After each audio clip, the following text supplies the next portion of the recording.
हाँ, हेलो प्यारे बच्चों, welcome to the first lecture of alternating current. हम लोग इलेक्ट्रोमैग्नेटिज्म के लास्ट लेग पे हैं। मैंने इसके अलावा एक ईएम वेव पढ़ना है, लेकिन उसमें इलेक्ट्रिसिटी और मैग्नेटिज्म कम है, वेव ज़्यादा है। ठीक है, तो जो हम लोग इलेक्ट्रोस्टैट से जो कहानी शुरू किए थे वो ख़त्म होने जा रहा है इन अल्टरनेटिंग करंट। आप लोग करंट तो एक बार और पढ़ ही चुके हैं, नहीं? कौन सा चैप्टर उसको, क्या करंट इलेक्ट्रिसिटी ना? तो उसमें और इस चैप्टर में क्या फर्क होगा? उसमें क्या पढ़े थे? अच्छा, डीसी। ओके। और इसमें हम लोग पढ़ रहे हैं एसी। तो डीसी का फुल फॉर्म क्या है? Direct current. और एसी का अल्टरनेटिंग करंट। तो सब कुछ अच्छा खासा बढ़िया चल रहा था, तो क्या ज़रूरत पड़ गया कि अल्टरनेटिंग करंट हम लोग यूज करने लग गए? माने डीसी तो पढ़े ना, डीसी के लिए हम लोग सोर्स क्या यूज करते थे जनरली? बैटरी। और केमिस्ट्री में तो तुम लोग ढेर सारा बैटरी पढ़े होगे, नहीं? कौन कौन सा बैटरी पढ़े हो?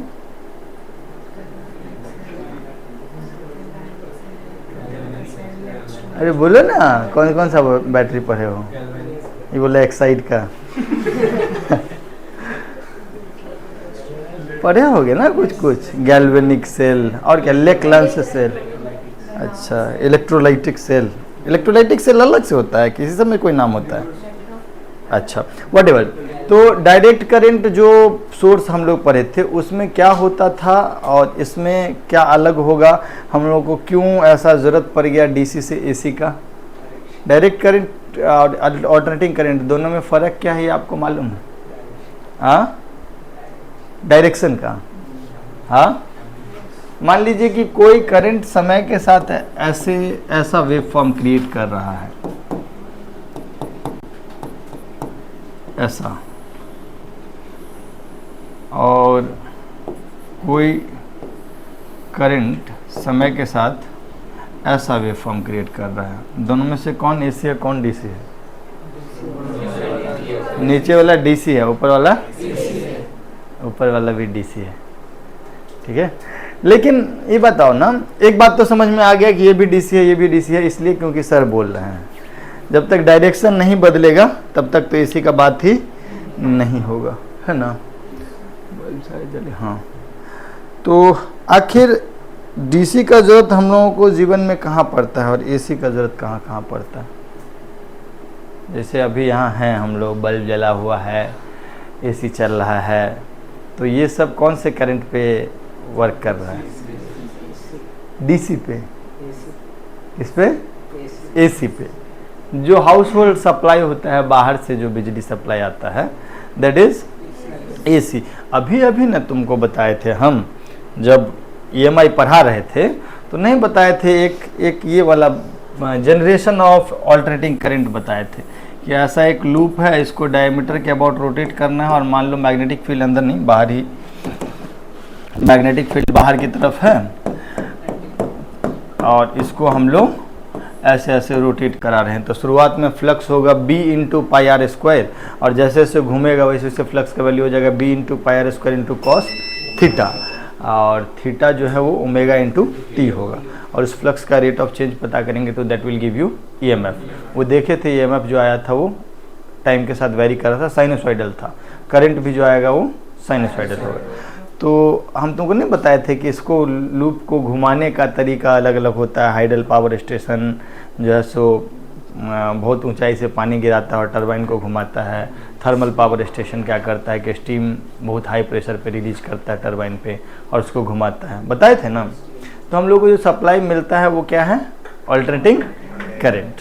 फिर डीसी का उपयोग तुम लोगों के जीवन में और कहीं तुमको दिखता है? यहाँ पर तो जो जो चीज़ दिखेगा, मान लो पंखा है, एसी है, बल्ब है, ये सब एसी पे ऑपरेट हो रहा है। डीसी पे ऑपरेट होने वाली डिवाइस, मोबाइल, लैपटॉप, टॉर्च।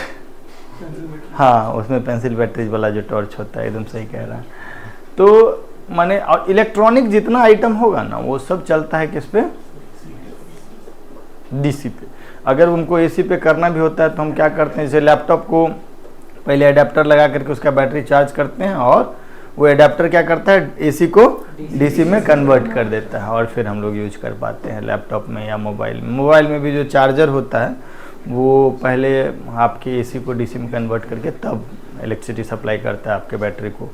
ठीक है, तो एसी बढ़िया होता है कि डीसी? एसी बढ़िया होता है।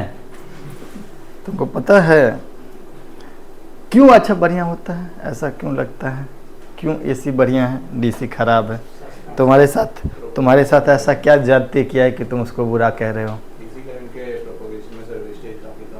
एसी करंट के प्रोपेगेशन में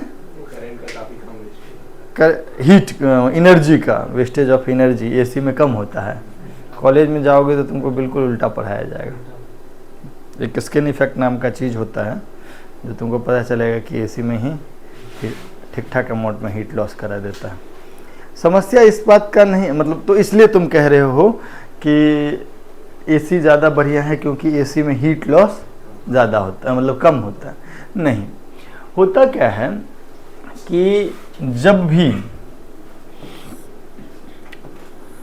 मान लो कि दो शहर है, ठीक है, दो जगहों के बीच में हमको इलेक्ट्रिसिटी लेके जाना है। बाढ़ थर्मल पावर प्लांट से इलेक्ट्रिसिटी जनरेट किए और मान लीजिए कि उसको हमको दरभंगा लेके जाना है। ठीक, तो रास्ते में ये जो होगा ये मोटा मोटा तार होता है। तुम जब चलते होगे सड़क पे तो कई बार खेत वेत के बीच से बड़ा बड़ा पोल दिखता होगा जो कि मोटा मोटा तार लेके जाता है ना। तो यार इसका तो कुछ रेसिस्टेंस होगा और इसमें कुछ हीट लॉस होगा, इसमें कुछ हीट लॉस होगा, है ना। फर्ज करो कि हमको 1 सेकेंड में, ये भाई सुन ना, मान लो कि हमको यहाँ से 1 सेकेंड में 100 जूल एनर्जी भेजना है। 1 सेकेंड में 100 जूल एनर्जी भेजना है और यहाँ पे रिसीव करना है, that is 100 watt, that is 100 watt. तो उस 100 वाट को यहाँ से यहाँ तक भेजने का भिन्न भिन्न तरीका है। नहीं, हम हाई पोटेंशियल डिफरेंस पे भी ले जा सकते हैं और लो पोटेंशियल डिफरेंस पे भी ले जा सकते हैं, है ना। माने ऐसा भी कर सकते हैं, पी का फॉर्मूला होता है ना V इंटू आई। हालांकि अभी जब हम लोग पढ़ेंगे तो एक cos फाई का फैक्टर आएगा VRMS IRMS cos phi AC में, बट बेसिक बात समझते हैं। तो अगर हम इसके वैल्यू को ज़्यादा रखते हैं, है ना, तो आई का वैल्यू ऑटोमेटिकली, अच्छा हीट लॉस जो होगा, हीट लॉस, इसमें रेसिस्टेंस का वैल्यू तो फिक्स है ना। तो हीट लॉस का वैल्यू होगा आई स्क्वायर इंटू आर। ठीक है क्या? जितना ये चीज़ आप हमसे जान सकते हैं, एक्सपेक्ट भी कर सकते हैं कि जितना ज़्यादा वोल्टेज पे आप पावर को सप्लाई करेंगे उतना कम आपका हीट लॉस होगा, उतना कम हीट लॉस होगा। तुम देखते होगे कि घर के पास जो ट्रांसफार्मर तक जो आता है वो 11,000 वोल्ट का आता है और इनफैक्ट जो इंटरस्टेट वाला वायर सब है वो तो 125, मतलब 125 के भी 1,25,000 वोल्ट का भी सप्लाई हो सकता है। जितना ज़्यादा पोटेंशियल मतलब वोल्टेज पे पावर को हम लेके जाते हैं उतना हीट लॉस कम होता है। अब क्या है कि डीसी जो हम लोग जनरेट करते हैं थर्मल पावर प्लांट में या हाइडल पावर प्लांट में या इवन न्यूक्लियर पावर प्लांट में, दैट इज एसी। पहला तो उस एसी को डीसी में कन्वर्ट करना के लिए जो हमको अप्लायंस का जरूरत होता है वो महंगा बनेगा एज कम्पेयर टू ट्रांसफार्मर। हमको क्या करना है कि अगर हम मान लीजिए कि 440 वोल्ट पे एनर्जी जनरेट कर रहे हैं तो हमको उसको ले जाना है 11,000 वोल्ट या 1,00,000 वोल्ट पे, है ना। तो इस वोल्टेज को हमको स्टेप अप करना है, इसको हम लोग क्या करना है, स्टेप अप करना है। स्टेप अप करने वाला जो डिवाइस है, अगर ये एसी होगा तो इसको स्टेप अप करने वाला एक डिवाइस होता है जिसको हम लोग बोलते हैं ट्रांसफार्मर। हम लोग इसी चैप्टर में पढ़ेंगे। वो रिलेटिवली उतना महंगा डिवाइस नहीं होता और कॉम्प्लेक्स डिवाइस नहीं होता। उसमें 2 कॉइल होता है, प्राइमरी और सेकेंडरी, जो हमारा काम कर देता है। ठीक, डीसी का वोल्टेज का अप डाउन करने के लिए जो डिवाइस होता है दैट इज रिलेटिवली महंगा। ठीक है। तो फिर लंबी दूरी तक अगर हमको एनर्जी लेके जाना है तो हाई वोल्टेज पे लेके जाना होगा, और हाई वोल्टेज पे ले जाने के लिए हमारा जो कन्वर्ट करने के लिए जो इंस्ट्रूमेंट है वो हमारे लिए कॉस्ट इफेक्टिव नहीं है, और लो वोल्टेज पे ले जाएंगे तो हमारा फिर जो हमको यहाँ पर तक जो वोल्टेज मिलेगा या एनर्जी मिलेगा उसमें लॉस बहुत ज़्यादा हो जाएगा। Is that okay? तो इसीलिए एसी और डीसी दोनों में हम कभी नहीं कहेंगे कि एसी अच्छा और डीसी खराब है, दोनों का अपना अपना उपयोग है। अगर हमको एनर्जी को लंबी दूरी तक एक जगह से दूसरी जगह ट्रांसफ़र करना है तो it is better to transfer it using AC, ठीक है क्या? और जो हम लोगों का आज के ज़माने का डिवाइस सब है, इलेक्ट्रॉनिक डिवाइस सब, उसमें सब में देखना 12 वोल्ट का बैटरी लगा रहता है, तो 6 वोल्ट 12 वोल्ट का बैटरी सब लगा रहता है। तो वो सब जो काम करता है वो किस पे करता है? डीसी पे। किस पे काम करता है? डीसी पे। तो दोनों का अपना अपना यूज है। अभी हम लोग एसी पढ़ रहे हैं, क्यों पढ़ रहे हैं? क्योंकि डीसी पढ़ चुके हैं, अब हम लोगों को थोड़ा सा दूसरे प्रकार के करंट के बारे में भी जानना है। तो अब हम लोग रेडी हो गए हैं पढ़ने के लिए ऑल्टरनेटिंग करंट। ऑल्टरनेटिंग करंट में एक वर्ड है ना, ऑल्टरनेट, है ना वर्ड ऑल्टरनेट। इसीलिए तुम्हारा जो ये वाला सवाल का जवाब था वो गलत था कि वो एसी नहीं है। जैसे तुम बोले थे ना कि ये एसी है, क्यों नहीं है? क्योंकि ऑल्टरनेटिवली अपना डायरेक्शन चेंज नहीं कर रहा है। तो ऑल्टरनेटिंग करंट को कब हम ऑल्टरनेटिंग करंट बोलेंगे? a current which changes its direction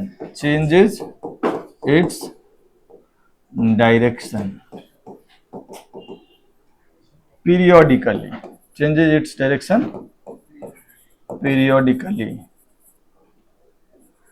after a fixed interval of time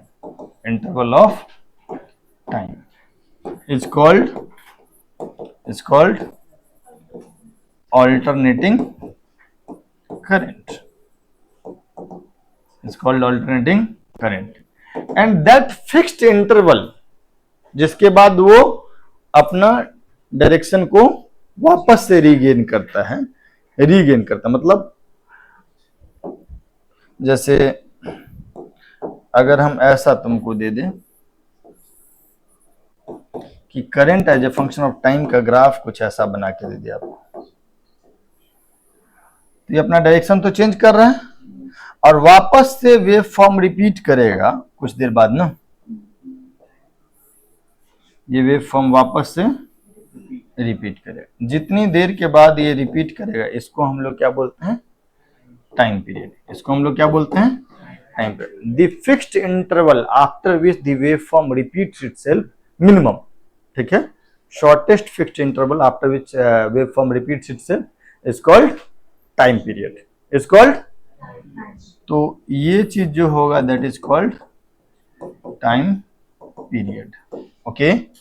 और ये जो मैक्सिमम वैल्यू होगा करंट का, प्लस आई नॉट और ये माइनस आई नॉट है, इस मैक्सिमम वैल्यू को हम लोग क्या बोलते हैं? इसको हम लोग बोलते हैं पीक वैल्यू ऑफ करंट, ठीक है सर। तो अभी हम बहुत सारा वेव फॉर्म लिख करके ड्रॉ करके देंगे आपको, आप लिखते जाना है साथ साथ, उनमें आपको कैटेगराइज करना है कि कौन डीसी है कौन एसी है।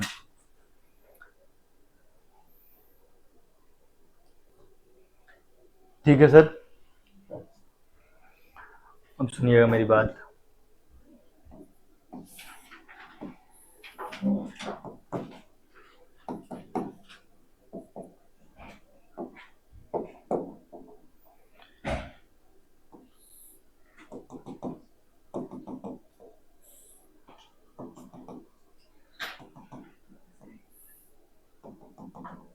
इस तरीके का अगर वेव फॉर्म बन रहा है तो दिस इज एसी की DC, this is AC, this is alternating current. अपना डायरेक्शन फिक्स्ड इंटरवल के बाद बदल रहा है, वेव फॉर्म भी रिपीट कर रहा है after every T time, capital T, ठीक।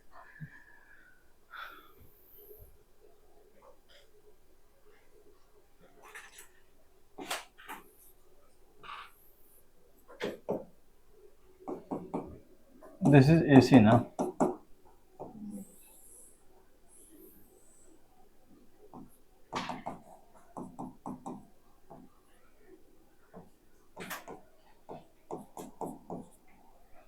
दिस इज, देखो वेरिएबल है लेकिन डायरेक्शन चेंज नहीं कर रहा है पीरियोडिकली, तो दिस इज डीसी। आप इसको वेरिएबल डीसी बोल सकते हैं।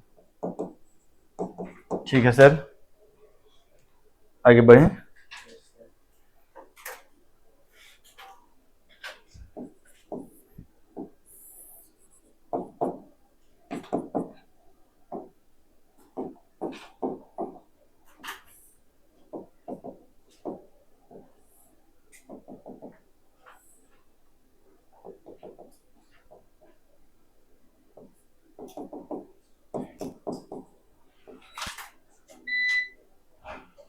ये क्या है, ये भी क्या है, डीसी ही है ना, डायरेक्शन तो बदल रहा नहीं है।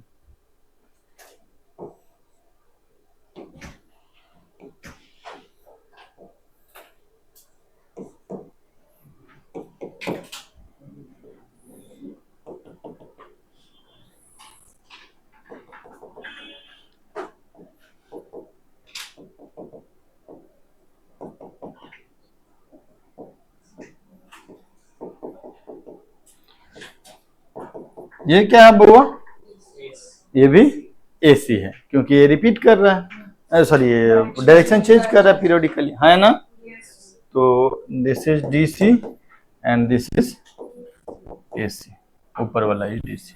ओके,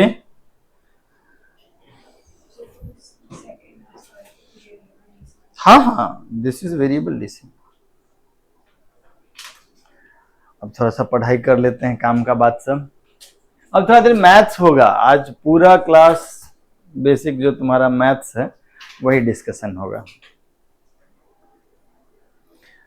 तुम लोग तो फंक्शन वंक्शन सब पढ़े होगे। अब हम लोग एक पढ़ेंगे average value of a function. क्या पढ़ेंगे, average value of a function. हाँ जी सर, देखो जनरली तुम एवरेज का जो बचपन में पढ़े होगे, 5th या 6th क्लास में पढ़ाया जाता है ना, औसत या एवरेज वैल्यू। तो औसत में क्या बोलते हैं, some of the number by number of the number, ये ना। ओके, तो लेकिन यहाँ पर एक फंक्शन होगा, y is a function of x या y is a function of t या y is a function of z, किसी भी चीज का फंक्शन। इसमें जैसे जैसे t का वैल्यू बदलेंगे y का वैल्यू भी बदलेगा। तो y एवरेज का जो फॉर्मूला होता है वो होता है integration y dt by integration dt। ठीक है, जनरली आपको बताया जाएगा कि कहाँ कितना देर में कहां से कहां तक, और अगर नहीं कुछ दिया गया है तो कहां से कहां तक, 0 से 1 टाइम पीरियड में। ठीक है, अगर ये टाइम पीरियड दे दिया तो टाइम पीरियड यूज करो, और नहीं कोई और वैल्यू दिया हुआ है तो वो यूज करो। y के जगह पे एक्चुअली क्या आएगा, f of t, y is equal to f of t। तो integration f t d t by integration d t is average value of function. अगर टाइम इंटरवल दिया है तो यूज करो, अदरवाइज 0 से कैपिटल टी। ओके सर, ठीक है। तो अब हम लोग क्या करेंगे, कुछ फंक्शंस का एवरेज वैल्यू कैलकुलेट करेंगे। ये भी तुम समझ सकते हो, ऊपर वाला चीज क्या है, area under f t versus t curve. Y x curve का अंडर एरिया जो होता है, इंटीग्रेशन वाई डी एक्स वही होता है ना, तो वो है। अब थोड़ा देर तुम लोग हमको खाली इंटीग्रेशन वाला चीज सब कैलकुलेट करके बताओगे।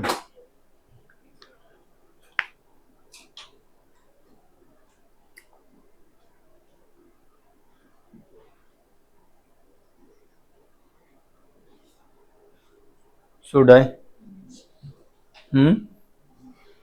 ठीक। पहला चीज जो है एक्चुअली थ्योरी का ही हिस्सा है, y is equal to sine t, y is equal to sine t. ठीक, हम आपको क्या क्या पूछना चाह रहे हैं, find area under y versus t curve from t equal to 0 to t equal to pi by 2।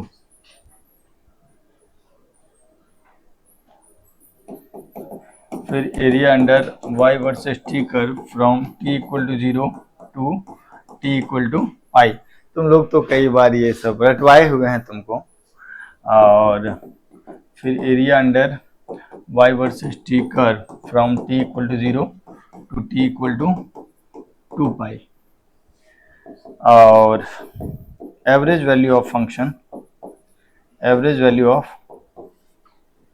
Function from t equal to 0 to t equal to pi, average value of function from t equal to 0 to t equal to 2 pi. Okay, लिखिएगा sir ये सब चीज, अब बस लिख लीजिए, काम तो हम ही करेंगे।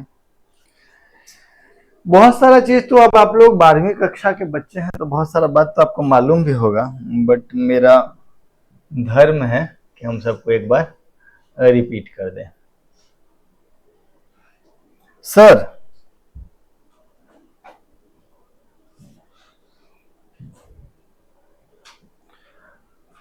एक बात बताइए, sine t versus t curve तो ड्रॉ करना आता है आपको, ये साइन थीटा का कर्व होता है ना। मैक्सिमम वैल्यू कितना होता है इसका बउआ, 1, और ये होता है इसका मिनिमम वैल्यू -1। यहाँ वाला टाइम जो है उसको टाइम पीरियड बोलते हैं, कितना होता है पीरियड इसका, 2 पाई, और इसका पाई। यस और नो, ये हो गया पाई बाई 2 और ये हो गया 3 pi by 2। Is that okay? पक्का?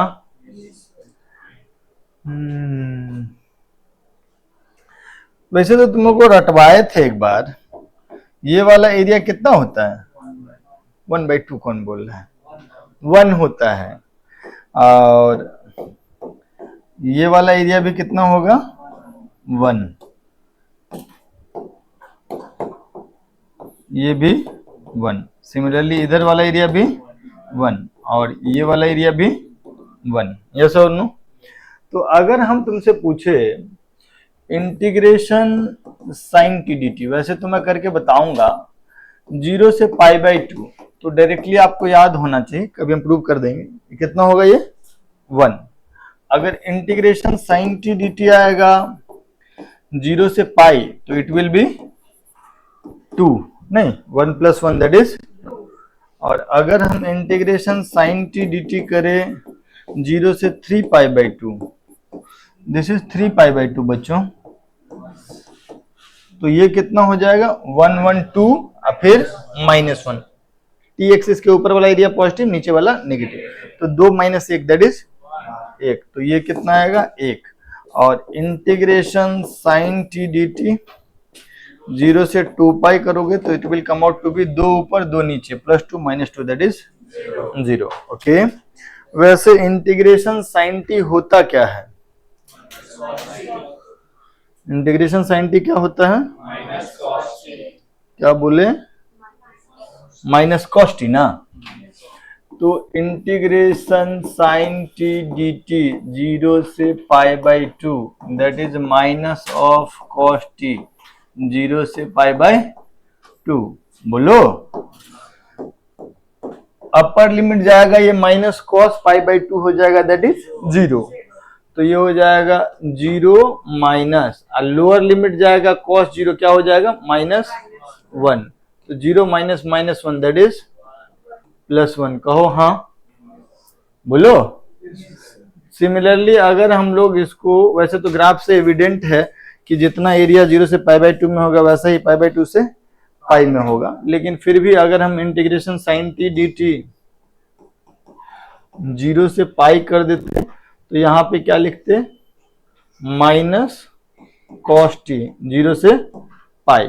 अपर लिमिट कितना हो जाएगा, minus of -1 that is +1, minus of -1 cos pi क्या होता है, -1, तो माइनस ऑफ -1 +1, अब माइनस कॉस 0 कितना होता है 1, लेकिन माइनस ऑफ कॉस 0, तो ये -1 हो गया, तो 1 माइनस -1 दैट इज 2। सही की गलत? अब क्या हम 3π/2 और 2π तक वाला करके बताया कि तुमको समझ में आ गया? समझ में आ जाना चाहिए। तो ये ग्राफ, एरिया और ये रिजल्ट, ये तीनों चीज आपको याद होना चाहिए। और यहीं पे हम सवाल बदलेंगे, अब कॉस्टी के लिए पूछेंगे। आप हड़बड़ाइए नहीं, आराम आराम से करेंगे सारा चीज।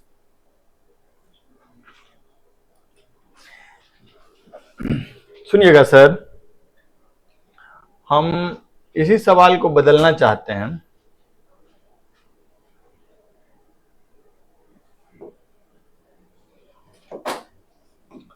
साइन टी की जगह पे रखना चाहते हैं कॉस टी, ठीक है?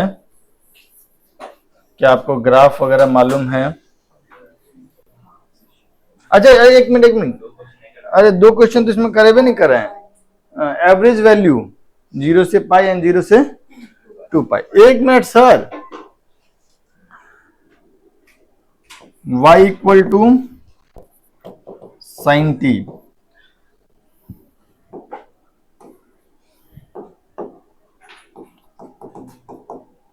y एवरेज नहीं, क्या हो जाएगा, integration sine t d t by integration d t. कौन सा पार्ट है, A B C D E. अच्छा, ये 0 से 2 पाई में एवरेज एरिया अंडर कर्व कितना आ जाएगा, इसका वैल्यू 0, यस और नो, इसका 1 और इसका 2। Average value of function y equal to sine t from 0 to pi. तो इसमें यही चीज करेंगे ना, from 0 to pi, integration f t d t by integration d t, 0 से पाई। तो ऊपर वाला चीज कितना होगा 2 और नीचे वाला दैट ओके? अरे भाई याद रहेगा ये? अच्छा, यही बात, ये कौन सा क्वेश्चन हम लोग किए, डी, और यही में अगर ई करते वाई एवरेज, तो ई में यहाँ पे क्या आ जाता बाबू, integration sine t d t by integration d t, कहाँ से कहाँ तक, 0 से 2 पाई, 0 से 2 पाई। तो 0 से 2 पाई में ये चीज कितना हो जाता, ऊपर वाला एरिया 0, तो ओवरऑल आंसर भी 0। क्लियर? सर, कहानी का निचोड़ जो है उसको याद रखेंगे। अगर हमको ऐसा दे दे, एवरेज ऑफ साइन टी, कुछ नहीं दिया, ये एवरेज का सिंबल है, कुछ नहीं दिया, कुछ नहीं दिया ना, मतलब कितना देर में एवरेज बोल रहा है, 0 से 1 टाइम पीरियड में कितना आएगा 0, और y equal to sine t, average of y equal to sine t in t equal to 0 to t equal to pi, t equal to 0 से t इक्वल टू पाई। क्या हुआ, अपने अपने चला गया? हाँ, 0 से पाई में अगर एवरेज वैल्यू बोलो तो ये कितना हो जाएगा 2/पाई। ठीक, सुनिएगा मेरी बात, ये पहला नंबर रिजल्ट याद रखना है। दूसरा नंबर, तीसरा नंबर, अगर हम आपको ऐसा बोल देते कि y is equal to I not sine t, इसका एवरेज वैल्यू, इसका average value in t equal to 0 to t equal to pi. तो जैसे हम साइन टी का एवरेज पता किए थे 2/पाई, अब उसको किससे मल्टीप्लाई कर देंगे, तो ये क्या आ जाएगा 2i0/पाई। लेकिन अगर हम यही i0 साइन टी का 0 से 2 पाई में एवरेज पूछते तो उसका आंसर क्या होता, 0। उसका आंसर क्या होता, y equal to sine t average of this function from t equal to 0 to t equal to pi is sorry I not sine t is t equal to 0 से t equal to 2 pi is 0 is 0। Is that okay? Moral of the story ये हुआ कि sine t का under area under sine t और t curve 0 से pi by 2 में area 1 होता है, 0 से पाई में एरिया 2 होता है, 0 से 2 पाई में टोटल एरिया 0 हो जाता है। एवरेज वैल्यू 0 से पाई में हो जाता है 2 बाई पाई, और अगर आई नॉट साइन टी हो तो 2 आई नॉट बाई पाई। अच्छा 0 से पाई बाई 2 में कर दे तो क्या होता? 1 बाई पाई आता है, वो भी 2 बाई पाई ही आता है, क्योंकि ऊपर का एरिया भी आधा हो जाता है और नीचे का ये जो, अगर इसी को हम इंटीग्रेट करते 0 से पाई बाई 2 में तो 2 की जगह क्या आता? 1, और यहाँ पे 0 से पाई बाई 2 हो जाता तो यहाँ पे क्या आता? पाई बाई 2, तो 1 अपन पाई बाई 2, ये क्या आता? 2 by pi. Is that okay? 0 से पाई बाई 6 करते तब परिवर्तन हो जाता, क्योंकि 0 से पाई बाई 2 और पाई बाई 2 से पाई दोनों सिमिलर तरीके का ग्राफ है, माने एरिया वाइज अगर हम बात करें तो। Is that okay? कोई दिक्कत, कोई परेशानी? याद रहेगा क्या क्या याद रहा? हम बोल दिया आई बराबर आई नॉट साइन टी, आई बराबर आई नॉट साइन टी। एक टाइम पीरियड में एवरेज वैल्यू 0, आधा टाइम पीरियड में 2 आई नॉट बाई पाई, और 1/4 टाइम पीरियड में भी 2 आई नॉट बाई पाई। याद रहेगा? ठीक। अगर हम यहीं पे ऐसा दे देते आई बराबर I not sine omega T, वही रख, आई बराबर I not sine omega T, और हम आपसे पूछते हैं find I average in half time period, या ऐसे टी इक्वल टू 0 टू, इसका टाइम पीरियड कितना होगा? तुम लोग तो मैथ्स के माहिर खिलाड़ी हो, इसका कितना हो जाए? 2 पाई बाय ओमेगा। ये पढ़े होगे ना, y equal to f of t का पीरियड कैपिटल टी है तो y equal to f of के टी का पीरियड हो जाएगा कैपिटल टी बाई के। तो यहाँ पे जो चीज पहले साइन टी 2 पाई पे होता था वो चीज ये किस पे होगा? 2 पाई बाई ओमेगा पे। तो I average in t equal to 0 to t equal to pi by omega. माने अगर हम इसका ग्राफ तुमसे पूछते तो ग्राफ कैसा आता सर? आई वर्सेस टी ग्राफ कैसा आएगा थोड़ा बताओ तो। देखो साइन जैसा तो जरूर आएगा, क्योंकि साइन वाले फंक्शन को ही हम आई नॉट से मल्टीप्लाई किए हैं। खाली पीक वैल्यू कितना हो जाएगा? अब साइन का मैक्सिमम होता है 1, तो इस पूरे का मैक्सिमम हो जाएगा आई नॉट। इसका मिनिमम होता है -1, तो इस पूरे का मिनिमम हो जाएगा। और साइन टी का टाइम पीरियड होता है 2 पाई, साइन ओमेगा टी का कितना हो जाएगा? यहाँ पे टी की जगह पे 2 पाई बाई ओमेगा रखेंगे तो साइन के ब्रैकेट में या साइन के आर्गुमेंट में या गोदी में क्या आएगा? 2 पाई। ये और नो, तो वही वैल्यू आएगा जो साइन टी में 2 पाई पे होता था। तो यहाँ पे टी की जगह पे हम लोग कितना रखना चाहिए? 2 पाई बाई ओमेगा, जो पहले कितना होता था? 2 पाई। कब? जब साइन का आगे में आर्गुमेंट टी होता था, ओमेगा टी है तो 2 पाई बाई ओमेगा। और ये कितना, हम बार बार बोल रहे हैं लेकिन तुम लोगों को ये शायद फंक्शन से सब चीज पहले से पता होगा। और ये वाला चीज कितना? पाई बाई 2 ओमेगा, और ये वाला चीज 3 पाई बाई 2 ओमेगा। यस और नो बच्चों? बोलो। ओके। अब हमको ये 0 से पाई बाई ओमेगा में इसका एवरेज वैल्यू बताओगे कैलकुलेट करके या सोच समझ के? देखो एक बार करके बताओ। अगर आई नॉट साइन टी होता तब तो होता 2 I naught by pi, sine omega t है तो क्या आंसर को कोई फर्क पड़ेगा या सेम रहेगा? देखिए एक बार करके, आंसर सेम ही आया होगा ना कि नहीं? ये अलग आया? अलग आया। क्या क्या किए हो?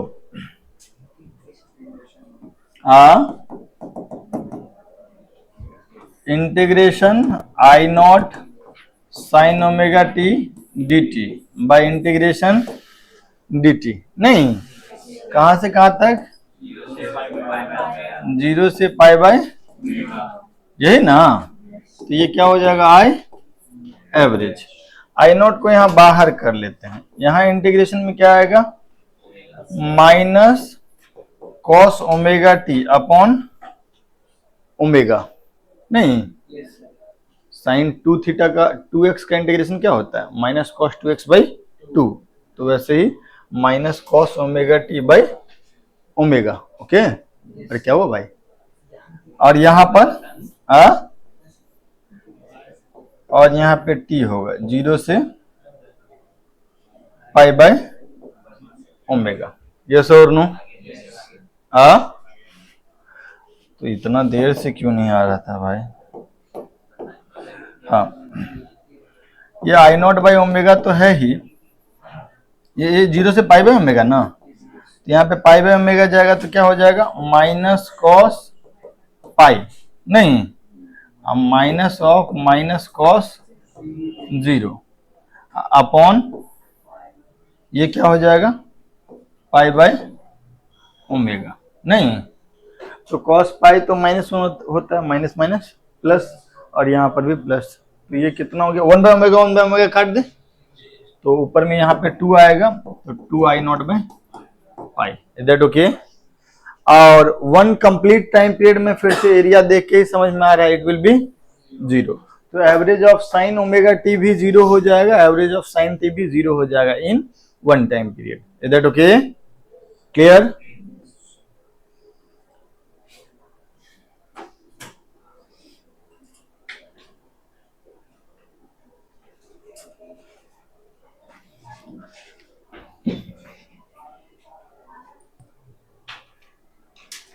ओके, हाँ, अरे सर जल्दी लिखिए सर, इसमें इतना कीजिएगा तो बहुत दिक्कत है सर।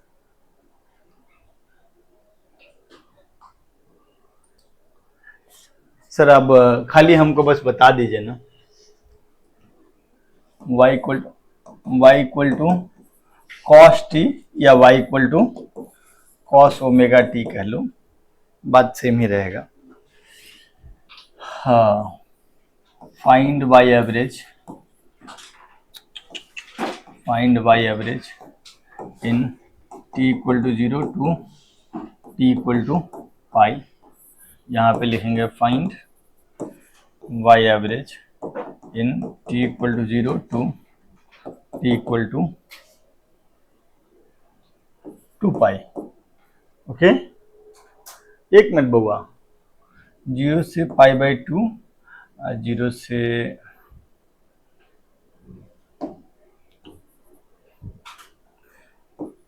पाई, और find y average in t equal to 0 to t equal to 2 पाई।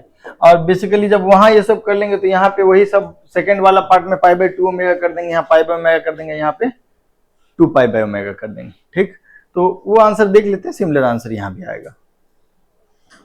इसको थोड़ा खुद से इंटीग्रेट वगैरह करके कोशिश करो, आंसर तो खैर मालूम ही होगा।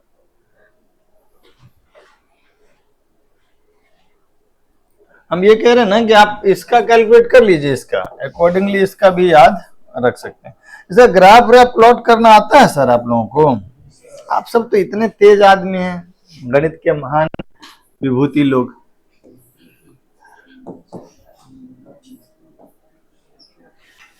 यहाँ पे y लिख लेते हैं, y versus t।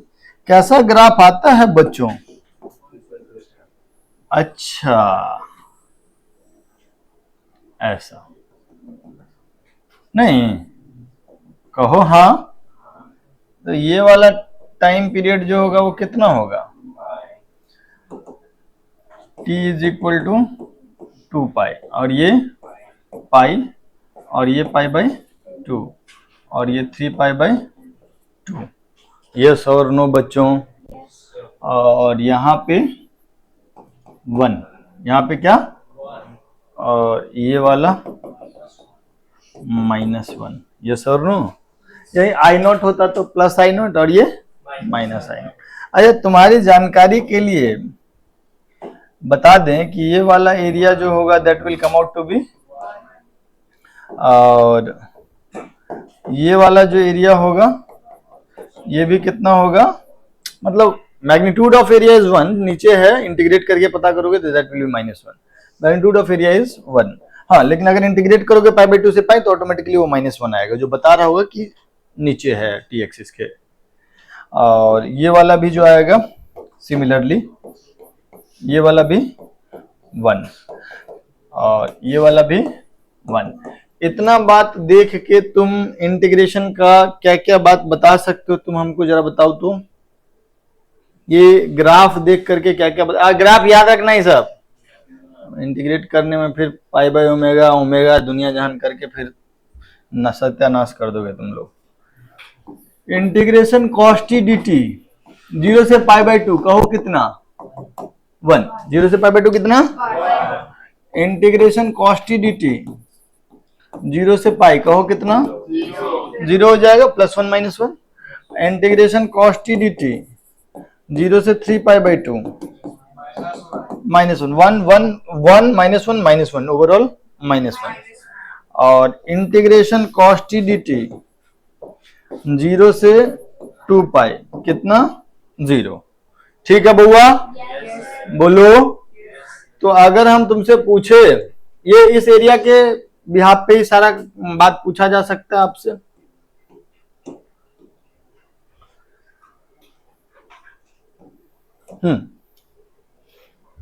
y equal to cos t, y average from t equal to 0 to t equal to pi by 2 कितना हो जाएगा बउआ। t इक्वल टू 0 से t equal to pi by 2 में कितना हो जाएगा, ये 1 ऊपर में आएगा। अरे integration cos T d t by integration d T, कहां से कहां तक 0 से ऊपर वाला चीज कितना है और नीचे में, तो आंसर कितना आया कहो हाँ।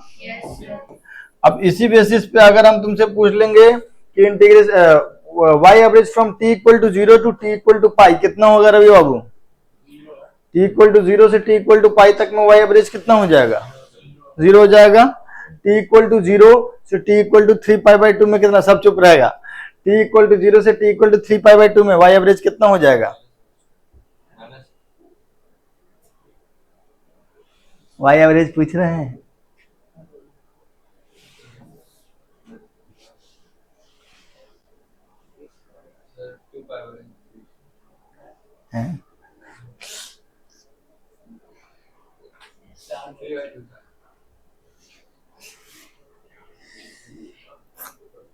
बोलो। अबे इतना स्ट्रेस में क्या है वो भाई, ऊपर वाला एरिया नीचे में डिवीजन इतना ही तो है। ऊपर वाला एरिया कितना होगा 0 से 3 पाई बाई 2 में, ऊपर वाला एरिया कितना हो जाएगा -1। डिवाइड किससे करेंगे 3 पाई बाई 2 से, तो -2/3 पाई हो जाएगा ना। तो इतना इसमें टेंशन में कहा आ गए। 0 से 2 पाई में क्या हो जाएगा वाई एवरेज 0 हो जाएगा, ऑब्वियसली टोटल एरिया ही 0 हो गया। इज दैट ओके, ठीक। सुनिएगा, हेलो, अरे तुम्हें टेंशन क्या है तो। हाँ, integration cos T d t by integration d t 0 से पाई बाई 2 बोल दे कितना, वही वाई एवरेज ही लिख रहे हैं। Integration cos T d t by integration d t 0 से पाई कह दो 0। कितने तेज हो गए हो तुम लोग। वैसे तो ये जरूरत नहीं पड़ेगा बट फिर भी लिख दे रहे हैं। Integration cos T d t 0 से 3 pi by 2 by integration d t 0 से 3 पाई बाई 2 कितना -2 बाई, वाह बहुत तेज हो गए हो तुम लोग। Average of cos T d T, cos T ऐसे लिख दिया, मतलब कहां से कहां तक है ये 0 से 2 पाई, तो आंसर कितना होगा integration cos T d t by integration d t 0 से 2 पाई, 0 से 2 पाई इट विल बी 0। कहो हाँ, कोई दिक्कत, ठीक है। लेकिन यहां पर देखना कि आधा टाइम पीरियड में 0 से पाई में ये वाला आंसर 0 आया। पिछले बार में 0 से पाई में भी 2 बाई पाई आया था, 0 से पाई बाई 2 में भी 2 बाई पाई आया था। बोलो yes, okay. Moral of the story क्या है, एवरेज ऑफ साइन टी बराबर average of cos T, that is understood है। कितना, कहां से कहां तक में 0 से 2 पाई। अच्छा, average of sine t in t equal to 0 to t equal to pi by 2, that is also 2 by pi. Average of sin t in t equal to 0 to t equal to pi, that is also कितना 2 by pi. Average of cos t in t equal to 0 to t equal to pi by 2 कितना हुआ 2 by, अरे हाँ ना तो बोलो. एक और आखिरी बात, average of cos t t equal to 0 to t equal to कितना, इज दैट ओके? बोलो. ठीक है सर, लिख लिए. चलिए, भाई काहे नहीं लिख लिए? तो ये सब लिखने लायक बात थोड़ी है, कॉमन सेंस का बात है. अब तुम ये ग्राफ भी लिखोगे क्या? इतना दिन से गणित पढ़ काहे रहे हो जब इतना लिखना पड़ रहा है? तो ये भी लिख लीजिए. आज कुछ पढ़ाई नहीं हुआ, 11th वाले बच्चों की टाइप पढ़ा रहे हैं.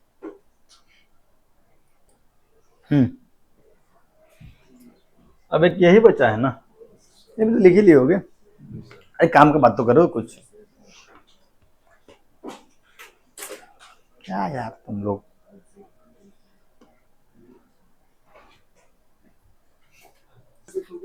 हाँ जी सर, खाली फालतू चीज डिस्कस हुआ. y बराबर साइन स्क्वायर टी, y बराबर साइन स्क्वायर टी. ठीक है, पहला काम तो draw graph of y versus t. Graph plot करना से आना चाहिए बच्चों को. फिर उसके बाद दूसरा, find y average in t equal to 0 to t equal to capital T. और कैपिटल T भी आपको खुद ही पता करना है, पता तो होगा ही आप लोगों को. ठीक है, for y equal to sine square t. ठीक, और फिर तीसरा क्या हो गया? फिर cos स्क्वायर के लिए repeat the same part, repeat previous 2 questions for y equal to cos square t. ठीक है,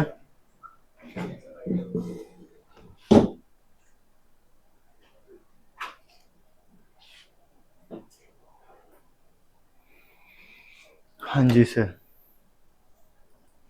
आइए सर देखते हैं. y equal to sine square t है ना. एवरेज वैल्यू तो हम लोगों को बच्चा में सर बोल देते थे कि एवरेज वैल्यू है कम से कम 0, ज्यादा 1 डिवाइडेड बाई 2, 0 प्लस 1 बाई 2. लेकिन ऐसे सही नहीं है बोलना. ऐसा थोड़ा देखते हैं. y एवरेज पता करना था सर. अच्छा, पहले तो ग्राफ प्लॉट करना था ना. आपको y equal to sine t का ग्राफ मालूम है? कैसा होता है सर? ऐसा होता है सर.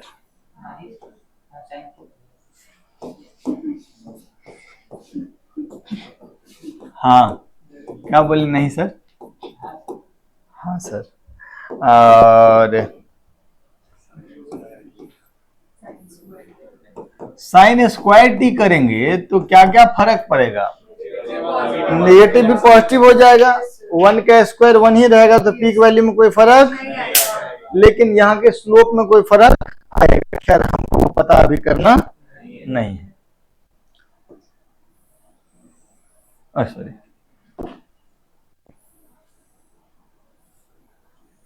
ये नीचे वाला भी ऊपर चला जाएगा क्या? पीक वैल्यू पे कोई फर्क पड़ेगा नहीं, क्योंकि 1 का स्क्वायर भी 1 ही होता है. ये कितना हो जाएगा? और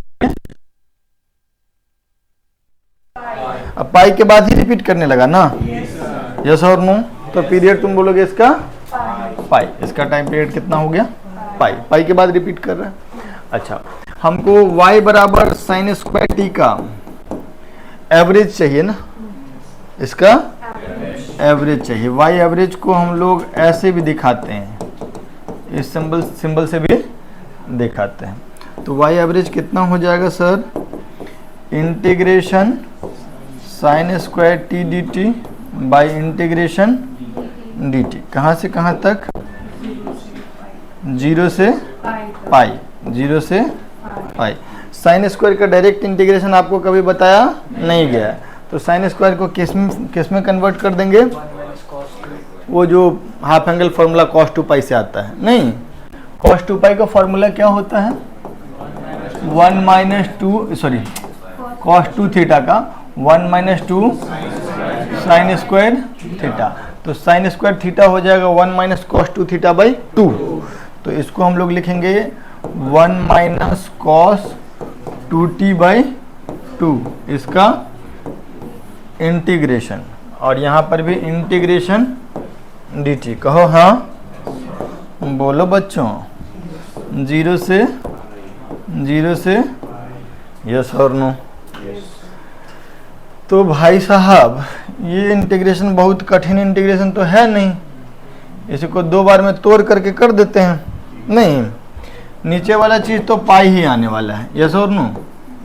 integration d t s t, 0 से पाई में पाई, ऊपर वाला क्या हो जाएगा, integration 1/2 D T minus 1/2 integration cos 2t D T. कहो हाँ, 0 से पाई, 0 से, कहो हाँ, ये वाला चीज़ कितना आएगा बउआ, 1/2 डी टी इज t/2, 0 से पाई कर देंगे तो क्या आ जाएगा, तो ऊपर में आ जाएगा π/2 माइनस इस वाले का इंटीग्रेशन 0 आ जाएगा, क्योंकि ये हो जाएगा sin 2t/2, sin 2t में sin 2 पाई हो जाएगा अपर लिमिट दैट इज 0 और lower limit sin 0 that is also 0।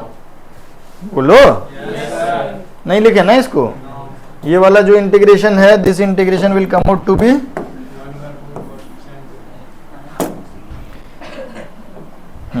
ये वाला इंटीग्रेशन जो आएगा दैट विल बी 0, यस और no. 1/2 into sine 2t/2, upper limit 0, lower limit भी 0, तो ये आंसर कितना हो जाएगा, π/2 माइनस 0 और डिवाइडेड बाय पाई, तो ये कितना आएगा 1/2। कहानी से सीख क्या मिलती है, बोलो बच्चों, कहानी से सीख ये मिलती है कि average of sine square T is 1/2। अब हमको एक बात रटवाना है आपको, आप घर पे जाके करिएगा average of cos square t 0 से पाई में ही, ठीक, that will also come out to be 1/2। ठीक है सर, तो ये सब रटना है, पहले ये लिख लीजिए, average of sine t, average of cos t, average of sine square t, average of cos square t, ये चारों रिजल्ट आपको याद होना चाहिए हमेशा। ओके सर, तो मोरल ऑफ द स्टोरी यही है कि एक टाइम पीरियड में साइन टी 0, cos टी भी 0 average value, sine square t का average value half, cos square t का average value half.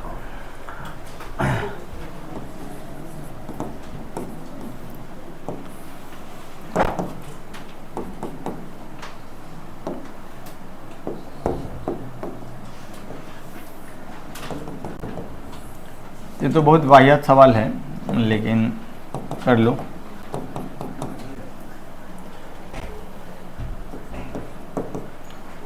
Find average value of current,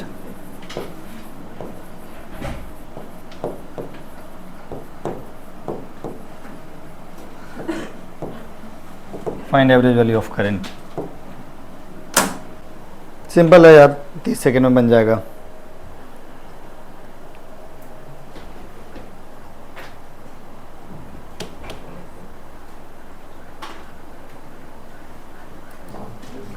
हम ये कह रहे थे, वैसे तो तुरंत ही हो जाना चाहिए, लेकिन अगर हम तुमसे ये पूछ लें कि यहाँ से यहाँ तक t तक, 0 से t में इस ग्राफ का इक्वेशन, मतलब इस करंट का equation as a function of time t, तो दिस इज स्ट्रेट लाइन, तो y इक्वल टू mx जैसा आएगा, तो i बराबर सम कांस्टेंट इनटू t जैसा होगा। स्लोप कितना होगा इसका, tan theta is height by base, मतलब I naught by t is tan theta, that is slope. Slope कितना हो गया? y बराबर m x, तो ये m हो गया, x की जगह पे यहाँ t, यस और नो, यही ना ग्राफ होगा, मतलब इक्वेशन होगा। तो आप अगर करना चाहें तो आई एवरेज के लिए आप ऐसा कर सकते हैं, integration I d t by integration d t, माने integration of I naught by t into t d t by integration d t capital T. Integrate करने का कोई मतलब नहीं है, क्योंकि ऊपर वाला इंटीग्रेशन एरिया है, और एरिया तो हमको देख के ही पता चल जाएगा। देख करके पता चल गया कितना होगा area, half base into height, तो बेस इंटू हाइट कितना, आई नॉट, तो ये एरिया है, और यही चीज ऊपर में जाएगा, और नीचे में क्या हो जाएगा, ये टी, कैपिटल टी। तो आई एवरेज का वैल्यू कितना हो जाएगा, half I not T divided by T, that is I naught by 2। कहो हाँ। चलो अब आगे बढ़ते हैं थोड़ा सा, ये तो तुम लोग भी कर लिए होगे।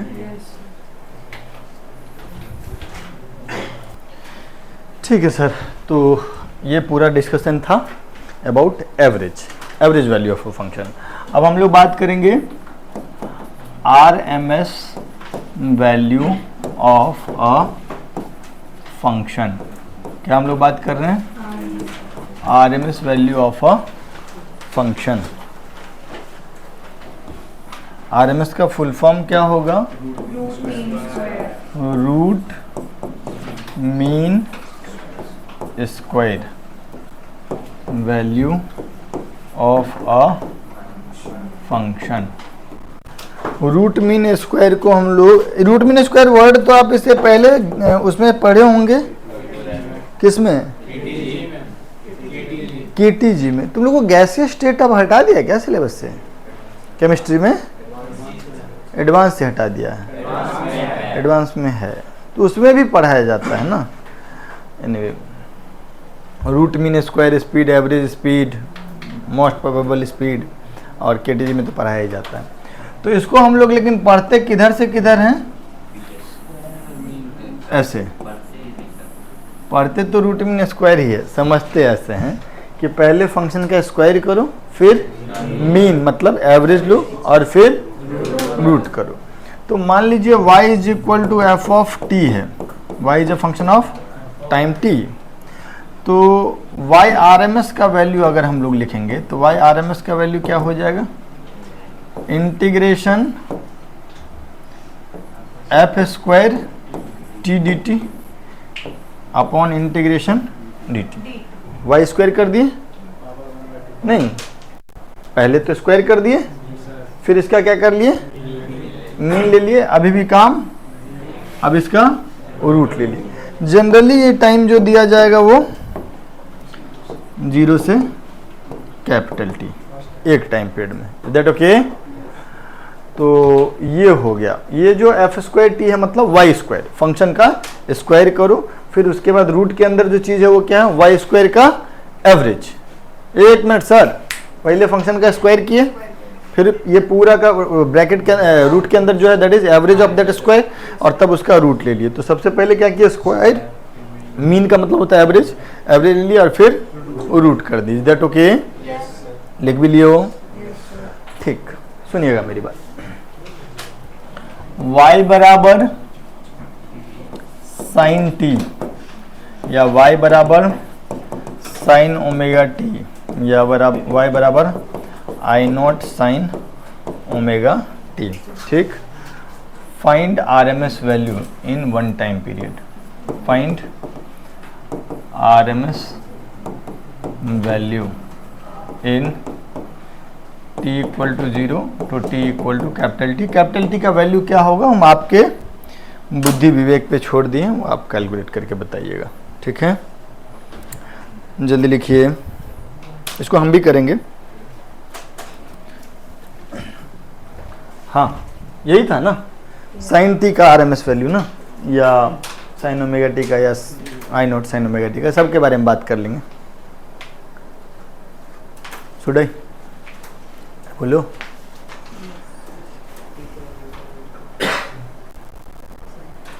सुनिएगा, पहले हम ले लेते हैं y बराबर साइन टी। तो y RMS का वैल्यू क्या लिखेंगे? y लिखे थे कि i लिखे थे? y लिखे, ठीक। y RMS का वैल्यू क्या लिखेंगे? पहले under root of integration sine square t d t by integration.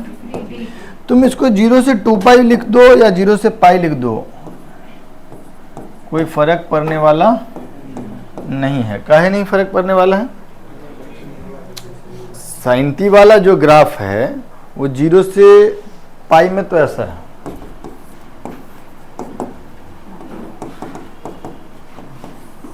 ठीक, ये पाई है और ये 2 पाई है।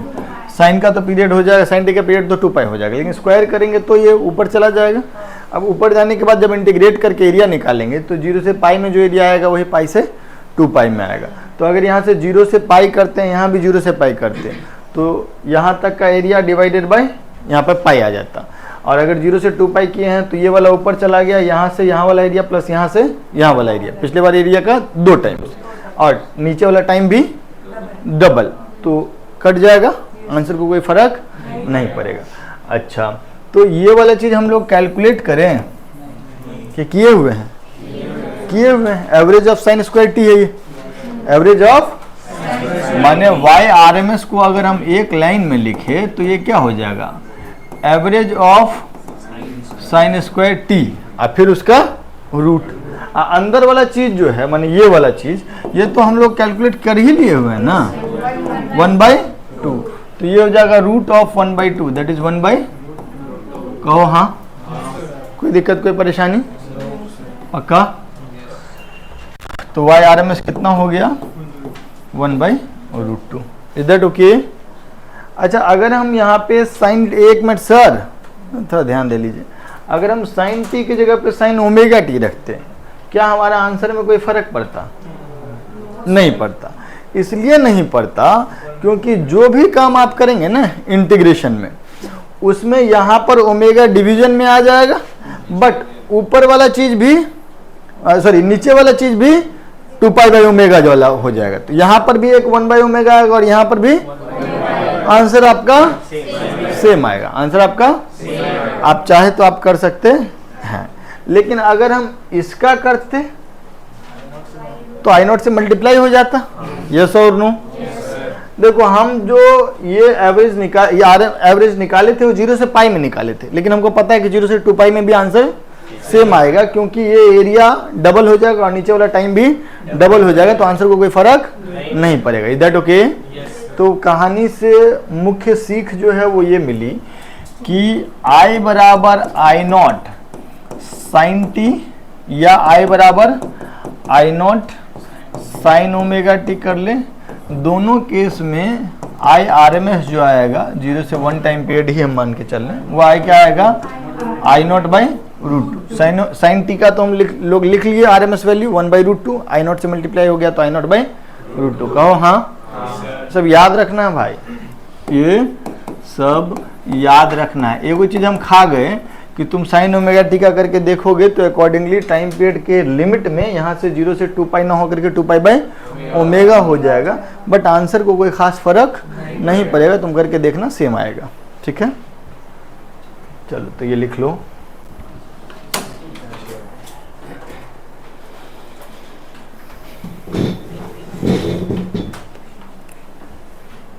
सिमिलरली हम लोग कॉस में भी कर सकते हैं ना sir?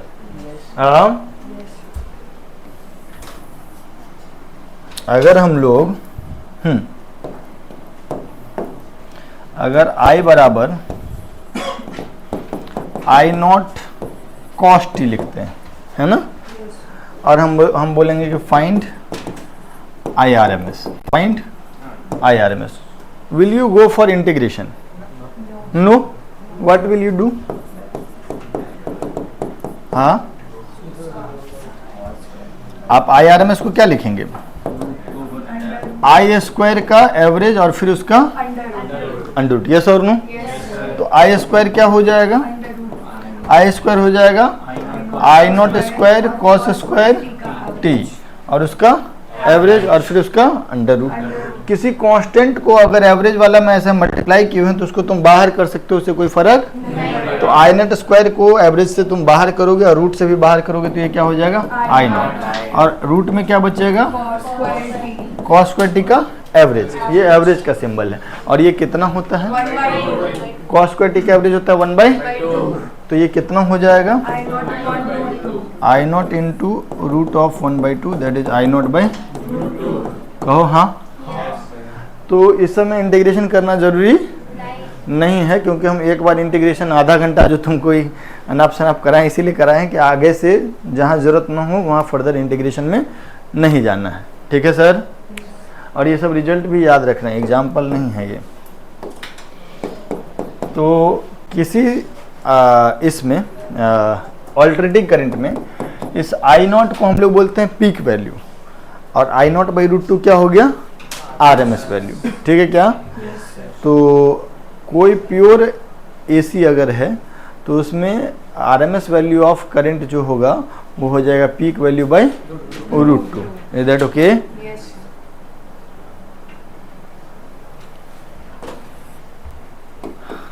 I R M S is equal to I peak by कब for sinusoidal AC, sinusoidal AC. Sinusoidal AC मतलब साइन आई बराबर I not sine omega t हो, या आई बराबर I naught cos omega t हो, या I बराबर I not sine omega t plus five हो, या आई बराबर I naught cos omega t plus five हो। ठीक है? अब पीक वैल्यू यहाँ पे जो मैक्सिमम वैल्यू होता है जो आई नॉट साइन के साथ जो मल्टीप्लिकेशन में है। Is that okay? तो 2 सवाल अब दें इसके बेसिस पे। अरे सर कहिए तो। अबे क्या हुआ? मुर्गा क्या करना है? हाँ वही तुम कह रहे हैं कि हो गया। लिख लियो जल्दी। सर 2 क्वेश्चन हम आपको देंगे अब। ठीक है? पहला क्वेश्चन आई बराबर है 3 + 4 sin ओमेगा टी एम्पियर। ठीक? Find I R M S. आपको ऐसा भी दे सकता है और ऐसा भी दे सकता है सर। सुनिएगा, इधर से एक डीसी करंट भेज देगा I1 बराबर 3 एम्पियर, और इधर से एक एसी करंट भेज देगा I2 बराबर 4 sin ओमेगा टी, और यहाँ के करंट को I बोल देगा, बोलेगा कि find I R M S. तो बेसिकली यही सवाल हो गया।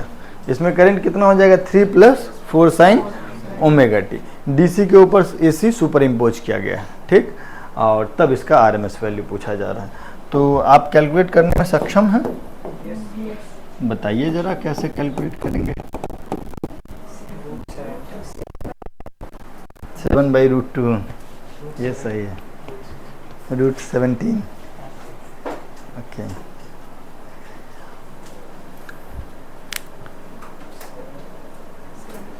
जो फंडा है, जो फंडामेंटल बात है उसको हम लोग फॉलो करेंगे। नहीं, क्या है फंडामेंटल बात? IRMS क्या होता है?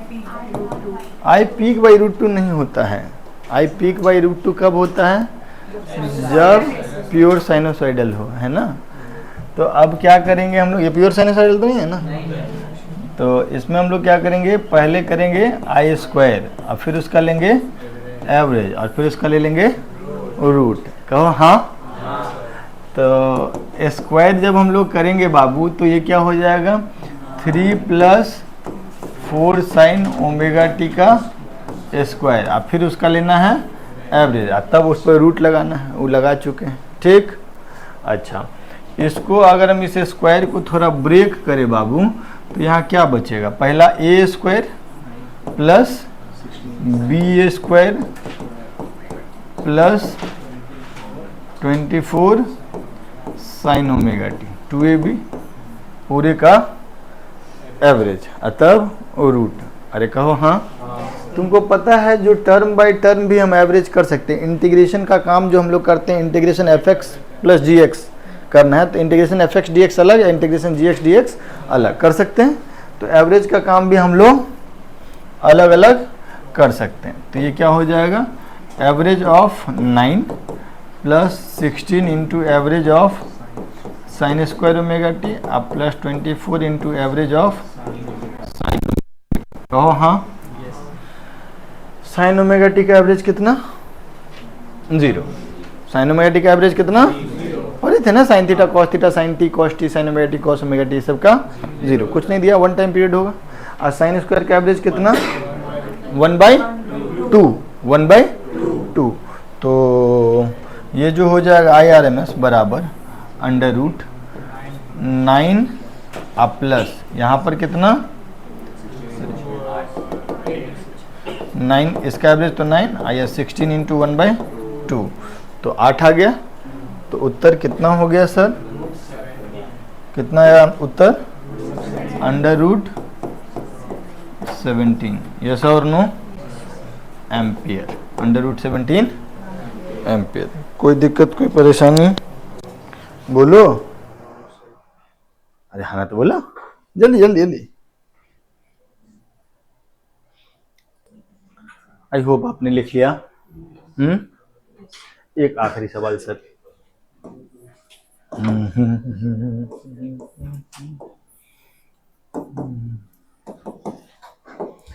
एक ग्राफ दे दिए सर आपको हम, ठीक, ऐसा ऐसा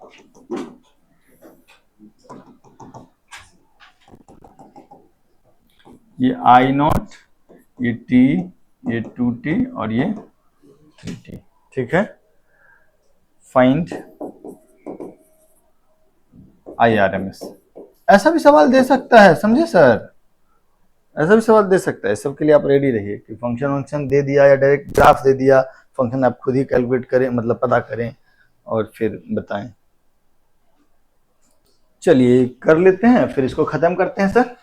अच्छा एक बात बताओ, ये वाला इक्वेशन ऑफ करंट आप बता सकते हैं सर, इस वाले पार्ट का इक्वेशन बता सकते हैं। स्ट्रेट लाइन का है y बराबर mx जैसा, स्लोप कितना I0 अपॉन कैपिटल टी, तो स्लोप हो गया I0 बाई कैपिटल टी और इनटू x की जगह पे t। इतना ही पार्ट का करते हैं, सेम चीज रिपीट होगा। तो अगर हमको IRMS पता करना है तो क्या होगा, I स्क्वायर का एवरेज और फिर अंडर रूट। संयोग से इसका हमको स्क्वायर करके एवरेज का वैल्यू मालूम नहीं है, साइन टी का स्क्वायर का एवरेज तो मालूम था, साइन स्क्वायर टी का तो एवरेज मालूम था, इसका मालूम नहीं है। नहीं मालूम है तो इंटीग्रेशन प्रोसेस में जाना पड़ेगा। तो इसको क्या लिखेंगे, integration I square d t by integration d T आप पूरे का रूट 0 से कैपिटल टी। अब I की जगह पे फंक्शन जो भी है वो पुट कर देंगे, तो कर देते हैं सर। कितना हो जाएगा, under root of integration I square कितना, I0 square t square into t square d t divided by integration d t. Time तो 0 से कैपिटल टी, 0 से कैपिटल टी, कहो हाँ। तो क्या क्या चीज यहां पर, ये वाला चीज तो कैपिटल टी आएगा, अरे कोई दिक्कत, तो इससे बाहर कर लेते हैं ना, I0 square by t cube, root में रहने देते हैं अभी। ये वाला तो टी हो गया ना, इंटीग्रेशन में अब क्या बच गया यहाँ पे, टी स्क्वायर डी टी 0 से कैपिटल टी, यस और no. T square d t क्या हो जाएगा, टी क्यूब बाई 3, 0 से कैपिटल टी में हो जाएगा कैपिटल टी क्यूब बाई 3। तो जो आंसर आएगा वो क्या आएगा,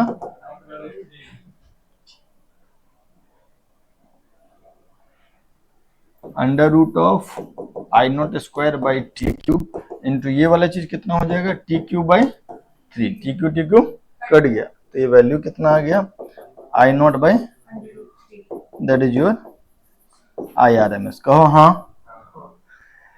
तो यहाँ पे हम तुमको RMS वैल्यू ऑफ करंट सिखा दिए।